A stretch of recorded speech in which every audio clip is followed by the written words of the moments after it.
Siga, tiene la palabra el doctor Alejandro Carlos Chacón. Dígame.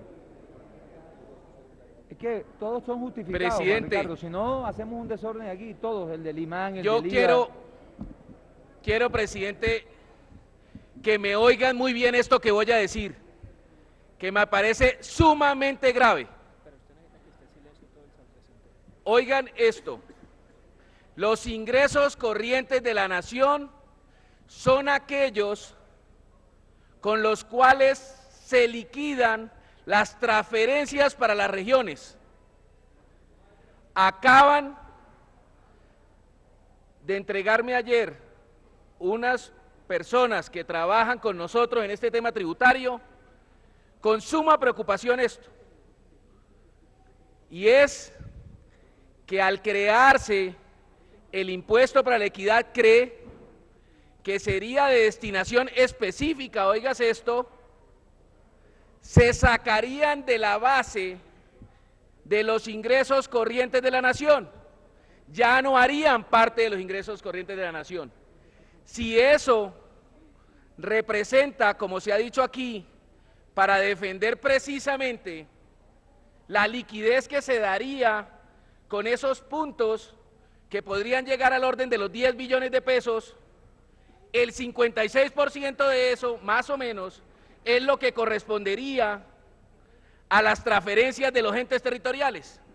Perderían hoy, si acompañamos como está la ponencia, 6 billones de pesos los municipios y los departamentos de este país.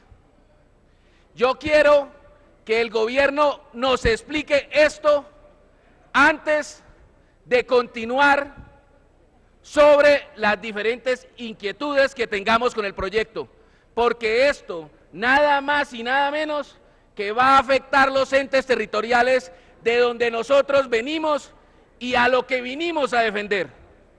Entonces, ministro, yo quiero que iniciemos hoy con esa presentación, si eso que nos acaban de decir y entregar unos estudiosos en materia tributaria es cierto, si va a afectarse, como hoy viene la ponencia, las transferencias para cada uno de los municipios de este país y para el departamento por el orden de los 6 billones de pesos, porque en ese sentido no acompañaré la tributaria si afecta cualquiera de los municipios de mi departamento. Muchas gracias, ministro. Presidente, yo quiero que esto quede claro y que por favor nos explique el gobierno ese punto en particular.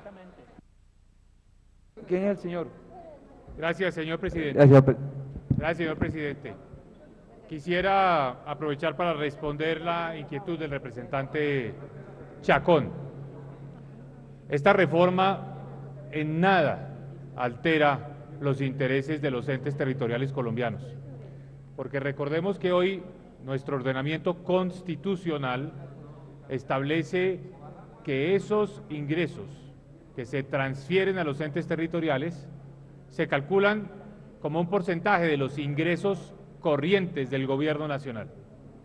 Esa es la fórmula vigente en la actualidad, después del último acto legislativo en esa materia, que fue aprobado en el año 2007. ¿Qué trae esta reforma tributaria? Van a entrar a la base de liquidación de esos ingresos corrientes los efectos del imán.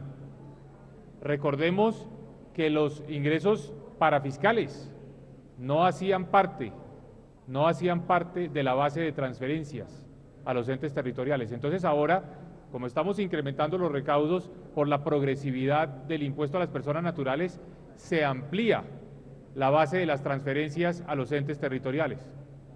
Entonces es muy importante tener esto en cuenta, que estamos eliminando un impuesto que en nada beneficiaba a los entes territoriales y creando un imán que sí los va a beneficiar, de forma tal que la base de sus ingresos va a ser mayor.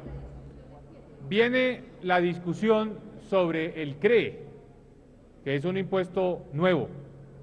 Es cierto que en el proyecto de ley ese impuesto no hace base para las transferencias a los entes territoriales, pero sí hace base el aumento que se está estableciendo en impuesto de renta a personas naturales, que es considerable desde el punto de vista de recaudo. ¿Por qué? Porque como estamos aumentando la tarifa para las personas de altos ingresos, ahí se van a generar unos recaudos adicionales que estimamos entre 4,5 y 5 billones de pesos. Entonces, no se perjudican. ¿Podrá usted entonces decir que por qué no incluir el CRE también en la base del SGP? Si interpreto bien su intervención, le pediría que me aclare si es esa la duda, porque si era la primera, creo que queda despejada con que se eliminan unos impuestos que en nada beneficiaban a los entes territoriales y se sustituyen por otros que sí los van a beneficiar, pero no estoy seguro que haya entendido su posición sobre el CRE. Muchas gracias, señor. Sonido para el senador Robledo. Yo le quiero llamar la atención a los senadores y representantes de las comisiones terceras y a los colombianos acerca de la gravedad de lo que acaba de señalar el representante Chacón. Esto es de una gravedad inaudita. Es una gravedad inaudita por dos razones distintas.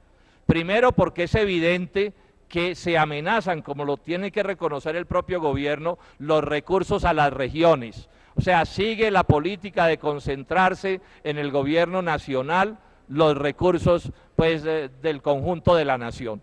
Y segundo, porque esto no lo explicó con anterioridad el ministro de Hacienda. A mí no me pueden decir que el ministro de Hacienda no sabía de esto.